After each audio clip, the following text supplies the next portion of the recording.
Hey YouTube gamers, and welcome to a new battle guide. This time for outfit of the weakest adventurer recruit, Kazuma. That's right, we finally got a new Kazuma. First up, the most important thing, this is a permanent battle. So if that is all you need to know, there you go. You can skip it, it's a permanent unit, you don't need to care. But for anyone who wants to know a little bit more about this unit, here is the full guide about him, because I think he's a really interesting unit that has the potential to create something really cool, but so far we just don't have what we need here. Let's start off by actually checking out his skills first, shall we? For that, we go to my beautiful Encyclopedia. Link is down in the YouTube video description, so check it out there. And the cool thing about him is that he's a fully neutral unit. So if you don't know what it means, if you only know Kazuma's ulti, for example, they all deal neutral damage. Neutral damage is damage that's never resisted, but is never super effective. So no matter what arena, you can in theory use this Kazuma to decent success, because his damage doesn't get reduced, but in the same time, of course, he will never be super effective versus the enemy. And the really cool thing about him is his kit combination. The first skill is kind of basic. It's a random hit, but with 192% damage multiplier, which is pretty good, and a 20% party gauge up, which is still great to have.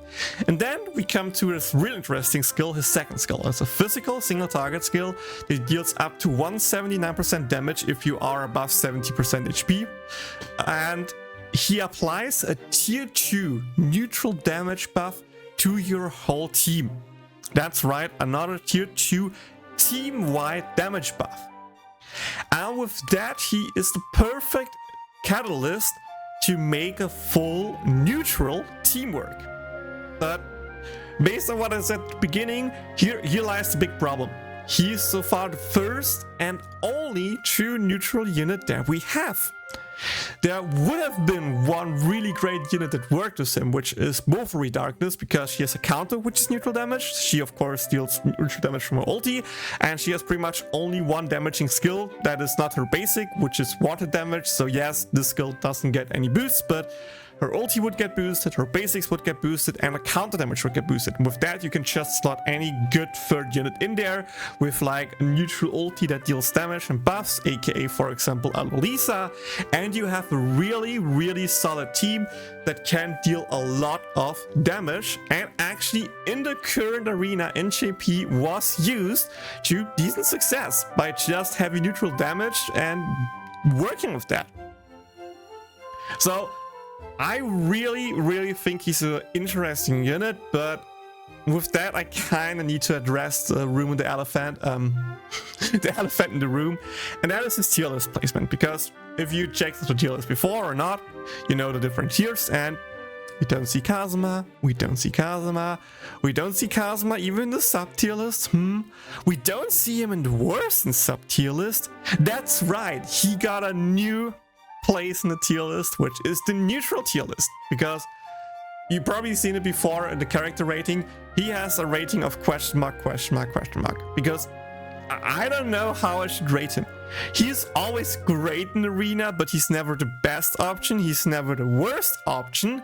And if there would ever be an arena with like two true neutral mobs, like the second mob in the current arena, he could work so great with that. Like getting Iris in for big ulti nukes with a neutral damage buff, getting big Lisa damage boost, having Kazuma's ulti dealing more damage, having a darkness dealing more damage. There are so many cool creative things we could do with him, but we don't have the chance to do that yet, because we don't get any arenas that work like that. Even in JP up to this date, we never got any arena with that.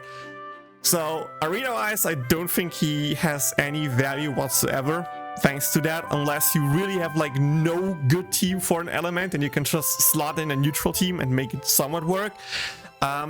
His greatest strength, I think, is X Arena, because in X Arena you have a good chance to use darkness and Lisa and Kazuma still, even if it's not that darkness. And you know, just the ulti damage boost makes them like universal, makes them good. The gauge up works great.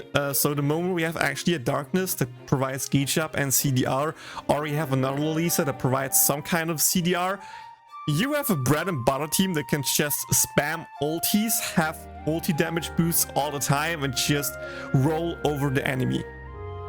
And yeah, with that, we come to the final conclude. Should you summon foryou Kazuma? For now, let's just take a quick look about what's coming ahead. We currently are here at our OT2 banner for Kazuma.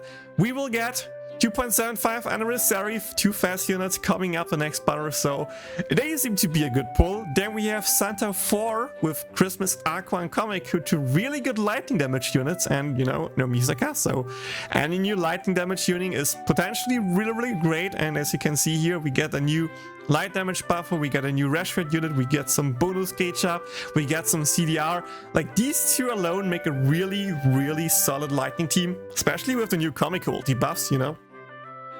There's a great chance to use this team just with a Mel, for example, to have permanent Rashford, to have speed boost, to have buff, to have defense down, you have heal. This is like everything you need. Like, I think this is probably one of the best banners this month.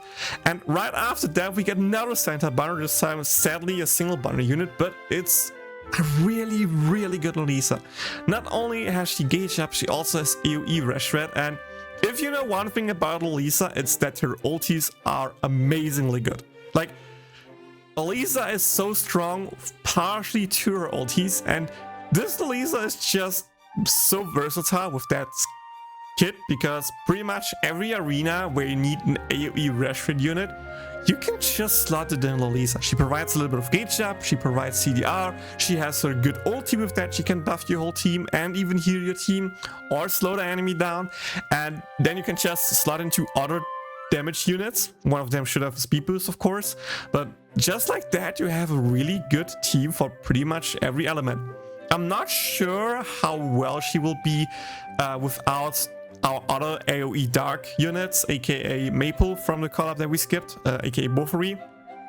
So maybe her value falls a little bit down, but either way, that's 1, 2, 3 pretty good banners in a row. And right after that, we get a Forbidden banner with New Year Union, which is also a great banner. And after that, well, kind of skip, Collab is skip, and then we get Valentine's banner, which is really good. One more filler banner in the 3rd anniversary. So yeah, there are so many banners coming ahead of us that you potentially want to pull on, that in no way of the world you can argue to actually pull for him. I actually pulled for him with ticket pulls. There should be a video coming out tomorrow or so where you can see if I actually got him or not. But yeah, I think that clears up all the question. One last thing that I want to address here is the question about what is happening to collaboration. And for that, there's one thing that I want to say real quick. And that is, I wrote a mail to CM Eris because I was curious, first up, reporting some bugs that happened, and last but not least, what is the current situation on X Arena? And for that, I think it's fine if I show my Discord here to show off what he said. And that is the text, what he wrote here. Let me grab the window and pull it up a little bit. He said about the future collaborations, we are still on the same status as we announced before. We are currently in discussion with the right holders regarding the collaboration events that were conducted in the JP servers. Yes, I can understand your feelings, and as one of the konofan players. I really want the collaboration events like Raygun, Shield Hero, Boffery, and more collabs after them, since I am a big fan of Misaka and Raftalia as well. I really want them. However, all I can say for now is we are doing our best. If the specific collaboration event plans are confirmed, we will inform you through our announcement. So, I hope this calms some of you guys down. They are still working it. They gave me a fresh information that they're still working it. They also seem to really want them as well. So it seems to me like, of course, they can always lie, but I trust them that they are actually still working it. They are still trying their best to actually bring out the collaborations. So just give them a bit more time, wait a bit more. We are getting season 3 of Konosuba this year. Maybe that will bring a little bit more money to them, that allows them to buy the rights finally. And yeah, just wait a little bit more. I'm praying as much as you are, apparently as much as Setisoft is, that we are getting the collaborations in the future. So for now, don't say the collabs are cancelled forever. They are still just on hold. They are still working on it, and we all just pray the best that we are actually getting the collaborations in the future. And as a side note, we should hopefully get a new update to the welfare units soonish.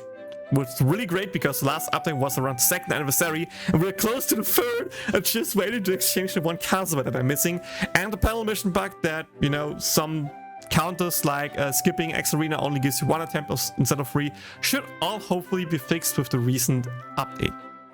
With that, that's all I wanted to say. Thank you guys so much for watching. I still hope you enjoy Konosuba Fantastic Days as much as I do. Good luck with your summons, arena runs, whatever, and see you all in the next one. Bye bye. だから一緒に行きましょう